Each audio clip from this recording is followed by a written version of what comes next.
¿Qué tal? Bienvenidos. Hoy tenemos con nosotros a una persona muy especial y que ha desarrollado una labor interesantísima en el campo de la medicina. Ferran Aguiló, ¿qué tal? Bienvenido. Muy bien, buenos días, bien.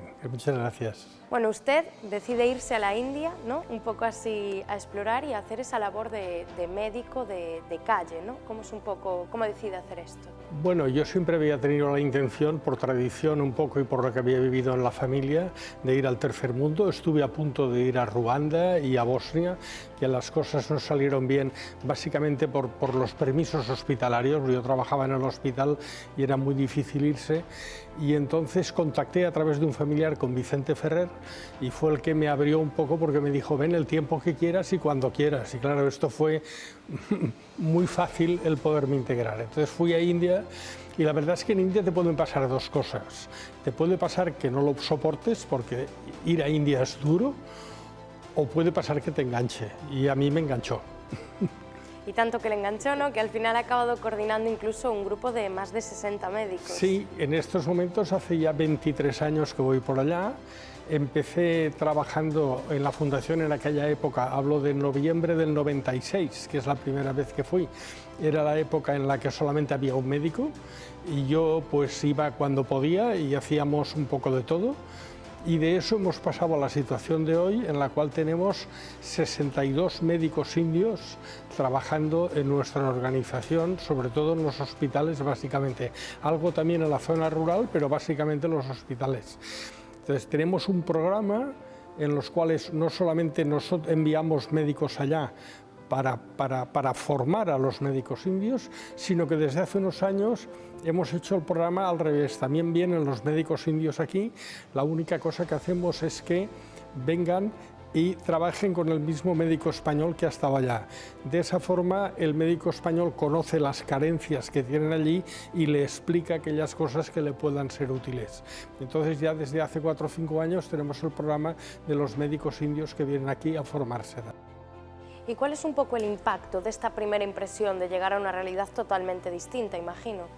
Hombre, con los esquemas de la medicina que tenemos aquí en España, realmente aquello fue tremendamente impactante, porque allí, en aquellos momentos, en el aspecto de sanidad, no había nada de nada. Cuando digo nada de nada, me estoy refiriendo a que, por ejemplo, en la zona rural, pues una apendicitis provocaba que se muriera un niño de septicemia, por ejemplo, ¿no? Porque la apendicitis provocaba una peritonitis y fallecían, y que los partos, por ejemplo, realizados en las aldeas, pues había un índice de mortalidad infantil y maternal tremenda. Entonces era una situación que decías, pero bueno, pero esto ¿cómo puede ser? Entonces a partir de ahora hemos ido desarrollando todo el programa en los hospitales en los cuales hoy en la sanidad nosotros trabajamos solo en área rural, no trabajamos en la ciudad de Anantapur, sino solamente en áreas rurales. Y en estas áreas los hospitales solamente tienen 4 especialidades, que es medicina general, cirugía, con traumatología, pediatría y ginecología, con la ayuda, porque es imprescindible, del laboratorio y de anestesia, naturalmente.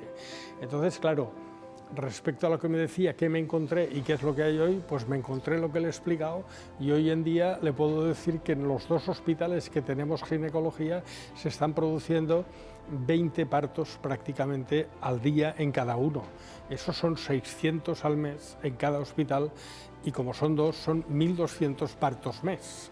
Entonces, claro, esto hoy no lo tiene ningún hospital español, lo tuvieron en la época del baby boom, pero hoy no lo cumple ninguno. Entonces ha habido que desarrollar toda la neonatología, porque claro, las madres que vienen allí a parir pues son madres anémicas, son madres que tienen tuberculosis, que tienen malaria. Es un tipo de paciente muy diferente de aquí, porque aquí viene un señor porque se ha roto un brazo, pero allí el que se ha roto un brazo resulta que ha tenido 2 abortos, una tuberculosis, una malaria.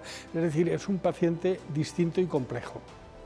¿Y no les resultó un poco abrumador también empezar en una asociación como Vicente Ferrer, como pueden ser otras, casi desde cero, ¿no?, en una situación tan digamos, conflictiva, tan problemática, en la que ni una vacuna, ¿no?, podría llegar. Bueno, sí, lo que es importante, y aquí quisiera resaltar, es un poco la actitud de todos los nativos indios, médicos y no médicos. Es decir, es gente con una actitud positiva ante el problema, de ayuda, de aprender, de solucionar los problemas, de cualquier dificultad que tienes, que tenemos muchas, intentan allanártela, intentan facilitarte las cosas.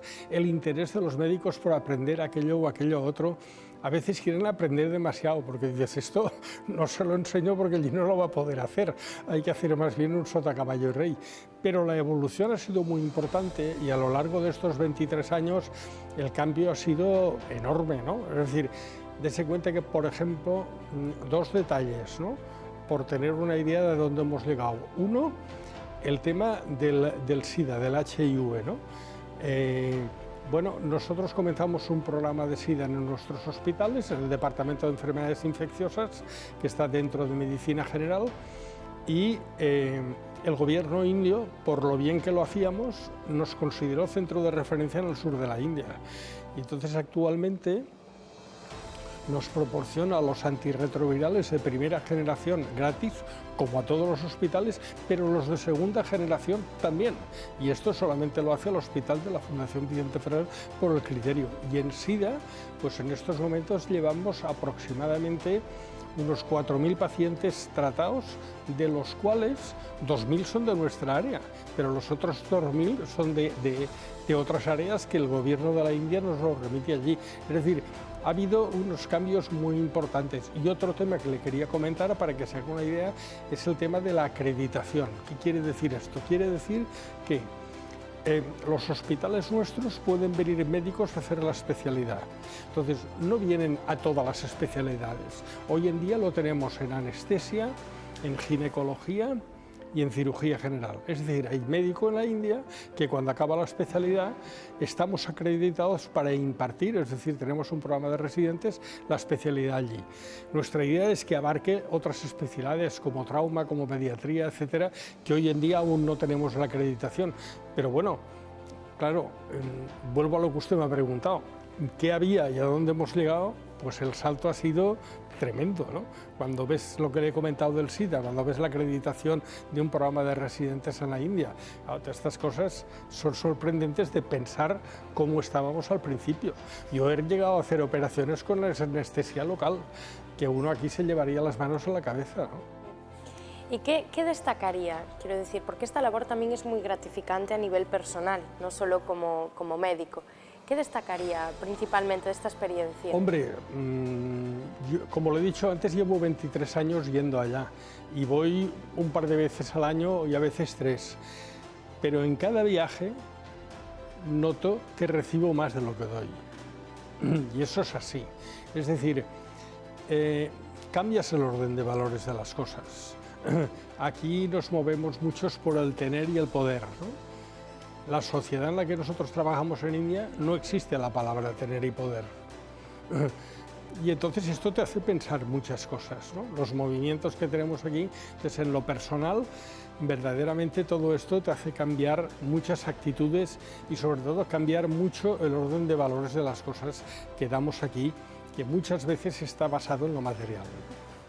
Muchísimas gracias por compartir este ratito que se nos ha quedado corto incluso con nosotros y esperemos que siga adelante con esta labor que es clave para la sociedad. Pues muchas gracias a vosotros. Nos vemos en la siguiente entrevista.